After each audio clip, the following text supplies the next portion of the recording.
Guys, hello. I got a box 2 days or 3 days ago na to. Hindi ko pa na-open kasi masyadong busy ang show sa mga anak ko, guys. Diyos ko, guys, yung mga anak ko inubo-ubo. Siguro ng weather here. Kaloka. Ano to? Unboxing moment tayo. In-order ko to sa online. Chinese. As usual, kitchen stuff for our needs. Alam mo naman tayong mga nanay. Happiness natin to. Basta meron tayo sa kusina na to. Naubusan na kasi ako ng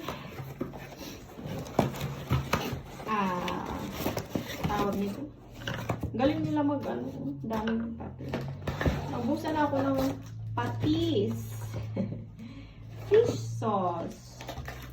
Yan. Galing galing na pagkabalot. Safe na safe. Hindi talaga kakayanin na mabasag kahit itapon mo pa yung box or whatever. Hindi yan mababasag. Tama lang naman. It is good. Very good sila. Kasi may iba place lang ng order yung wala na silang pati sa item. Tapos bigla. Kaya nila, i-refund or whatever. Ay! Bakit parang ibang brand? Or nag-iba lang sila ng nag-iba nga sila ng packaging. I'm not sure.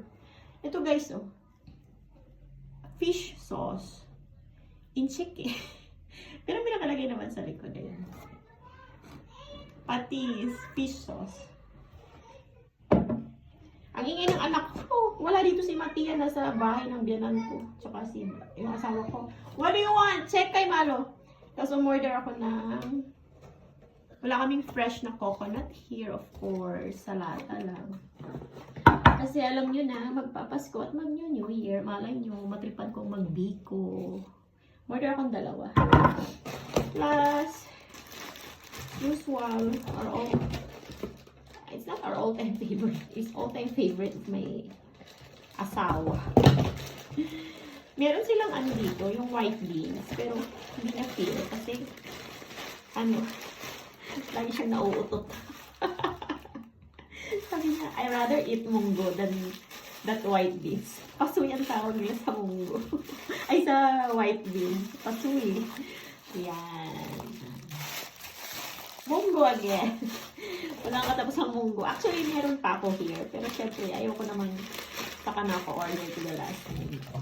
Ayun, umorder ako. Siguro this cost around parang nasa 500 pesos in our money. Kasi it's 1,300 something on their money. So, ayun lang. Share ko lang yung mga shopping ko online. Bye-bye!